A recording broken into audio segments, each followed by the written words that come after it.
জীবনের শেষ মুহূর্ত পর্যন্ত আপনাদেরকে ছেড়ে আমি কোথাও যাব না।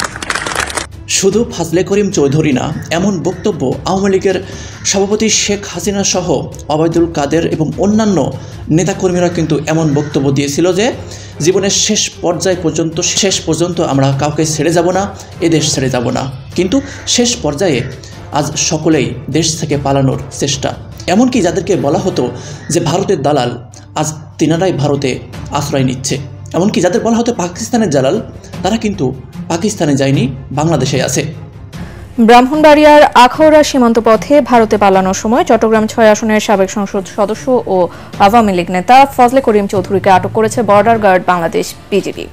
ভারতে পালাতে গিয়ে ধরা পড়েছেন চট্টগ্রাম ৬ আসনের সাবেক সংসদ সদস্য ফজলে করিম চৌধুরী। তিনি সামাজিক যোগাযোগ মাধ্যমে আলোচিত ফায়াজ করিম চৌধুরীর বাবা।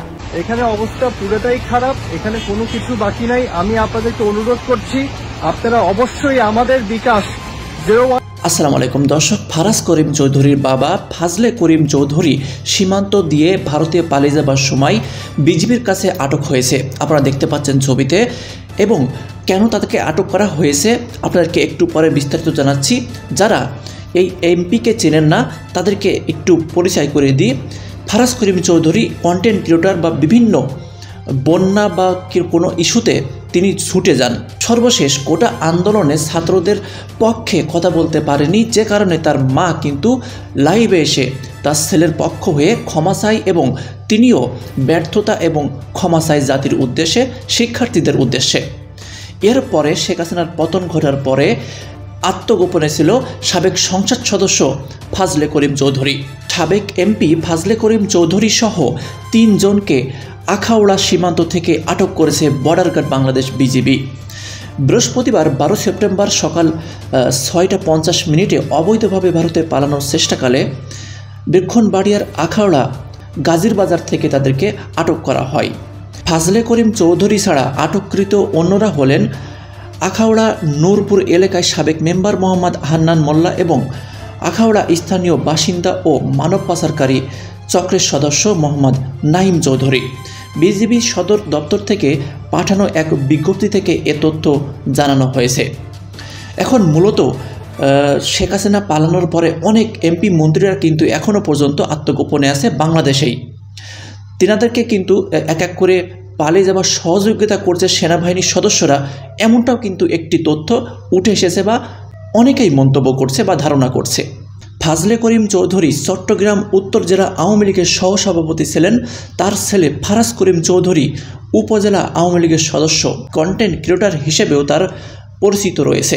যতই পরিচিতি থাক না কেন, আজকে তাদের পরিণতিটাকে শেখ হাসিনা এমন একটা শাসন থেকে তিনি রেখে চলে গেলেন যেখানে বাইতুল মোকাররমের খতিব থেকে শুরু করে হেন লোক নেই যারা পালাচ্ছে না।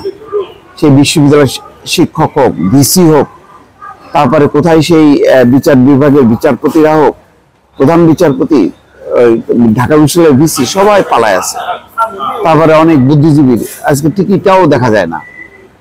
সেই লম্বা লম্বা কথা বলা সেই জাফর ইকবাল কোথায়? বলছিল যে বিশ্ববিদ্যালয়ে গেলে সবাইকে মনে হবে রাজাকারের বাচ্চা, তাই বিশ্ববিদ্যালয়ে সে আর যেতে চায় না। এই ধরনের অধ্যত্বমূলক তাচ্ছিল্যপূর্ণ কথাবার্তা, দম্ভুক্তি কোথায় গেল? সব হারাই গেছে। দর্শক, এর আগেও কিন্তু আওয়ামী লীগের অনেক এমপি মন্ত্রীরা বাংলাদেশ ছেড়ে ভারতে পালিয়ে যাবার সময় গ্রেপ্তার হয়েছে। যেমনটা আইনমন্ত্রী আনিসুল হক, সালমান এফ রহমান, কিভাবে তেনাদের গ্রেপ্তার করা হয়েছে আপনারা কিন্তু দেখেছেন। এমনকি এমন একটি দল ক্ষমতায় ছিল যেখানে পুলিশ প্রশাসন, বিচারপতি পর্যন্ত পালিয়ে যাচ্ছে। তাহলে বুঝেন কতটা অপরাধের সঙ্গে তেনারা সম্পৃক্ত ছিল যে পুলিশ পর্যন্ত দেশ ছেড়ে পালিয়ে যাচ্ছে, বিচারপতিও পালিয়ে যাচ্ছে। শেষ পর্যায়ে গতকাল ভারতে পালিয়ে গেছে বিপ্লব কুমার সরকার। এখনও আওয়ামী লীগের অনেক এমপি মন্ত্রীরা কিন্তু বাংলাদেশেই আত্মগোপনে আছে বা বিভিন্ন কায়দায় একে একে তেনারাও ভারতে পৌঁছে যাবে বা অন্য দেশে পালিয়ে যাবে, এইটা সুযোগ করে দিচ্ছে সেনাবাহিনী। এমন অনেকেই কিন্তু মন্তব্য করছে। প্রথম দিক থেকে এই আওয়ামী লীগের নেতাকর্মীদেরকে সেনাবাহিনী নিরাপত্তার স্বার্থে আশ্রয় দিয়েছিল, কিন্তু এরপরে অনেককে ছেড়ে দেওয়া হয়। বিশেষ করে আওয়ামী লীগের যে 2-3 জন এমপি মন্ত্রীরা ছিল আওয়ামী লীগের সাধারণ সম্পাদক ওবায়দুল কাদের, স্বরাষ্ট্রমন্ত্রী আসাদুজ্জামান খান কামাল এবং আরাফাত রহমান, ইনারা কোথায়? ইনারা তো বাংলাদেশের ভিতরেই আত্মগোপনে আছে, কেন এখনও পর্যন্ত তাদেরকে গ্রেপ্তার করা হচ্ছে না? আজ যেই এমপি ভারতে পালিয়ে যাবার সময় সীমান্তে গ্রেপ্তার হলো তিনার ছেলে ফারাজ করিম চৌধুরী। অসহায় মানুষদের সাহায্য, বন্যাতদের সাহায্য এবং অনেক কিছু, তিনাদেরকে কিন্তু মানবতার ফেরিওয়ালা বলতো। আজ তিনারা একবারে পৌঁছে গেছে, কারণ শিক্ষার্থীদের আন্দোলনে এত শিক্ষার্থী মারা গেছে বা পুলিশের গুলিতে হত্যা করেছে, এই বিষয়টি নিয়ে কিন্তু ফারাজ করিম চৌধুরী একটাও কথা বলেনি বা শিক্ষার্থীদের পক্ষ নিয়ে কথা বলেনি, যে কারণে ব্যাপক সমালোচনার মুখে পড়ে। এরপর তেনার মা লাইভে এসে শিক্ষার্থীদের কাছে ক্ষমা চাই, তিনিও তেনার ব্যর্থতা স্বীকার করে, কারণ তেনার বাবা আওয়ামী লীগের একজন বড় এমপি ছিল। কোনোভাবেই সরকার পতনের ডাকে তিনি সাড়া দিতে পারেন না। চলুন আমরা ফারাজ করিম চৌধুরীর মায়ের সেই ক্ষমা চাওয়া ভিডিওটি একটু দেখে আসি। জানি না উপরালা আমাকে মাফ করবেন কিনা, কিন্তু আমি আপনাদের কাছে আমার ছেলের হয়ে মাফ চেয়ে নিচ্ছি। আপনাদের কাছে আমি করজোরে মাফ চাচ্ছি।